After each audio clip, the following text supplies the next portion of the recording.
हत्या, धमकी और अब इंसाफ की लड़ाई पहुंची मानवाधिकार आयोग तक।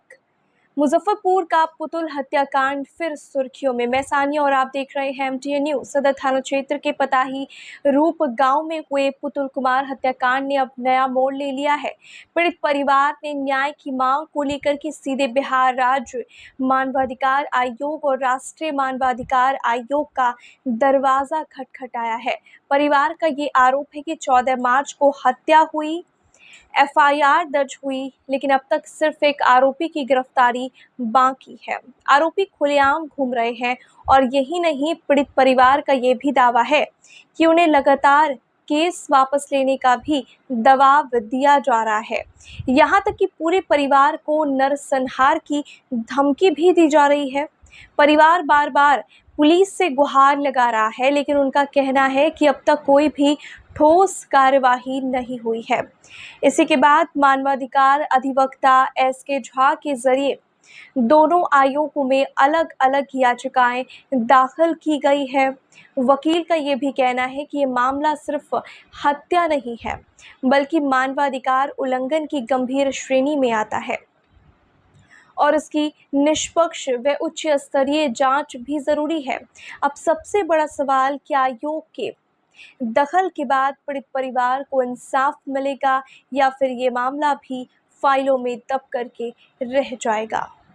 14/3/2026 को और ये हमारे सामने में जो बैठे हुई हैं, एक कांड की सूचिका है चंचल देवी। इनकी पति की हत्या कर दी गई। इसमें जो अभियुक्त बनाए गए हैं, इनके गांव के ही बगल के हैं रहने वाले विजय बैठा, उसकी पत्नी, उनके बेटा बेटी और एक हर्ष कुमार नामक एक व्यक्ति है। इसमें पैसे के लेन देन की बात थी। इनके पति से उन लोगों ने 1.5 लाख रुपया लिया था। जब 1.5 लाख रुपया इनके पति मांगने के लिए गए तो पैसा नहीं दिया।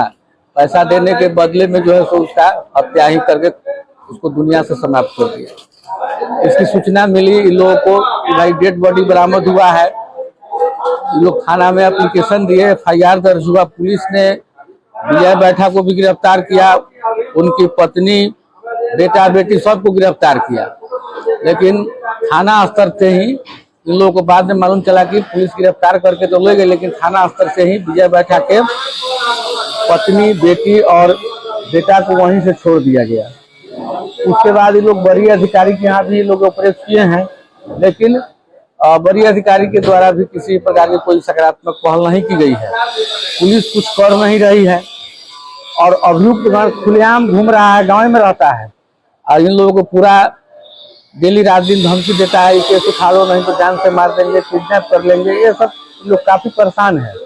कहीं से इसको कुछ न्याय नहीं मिल रहा है।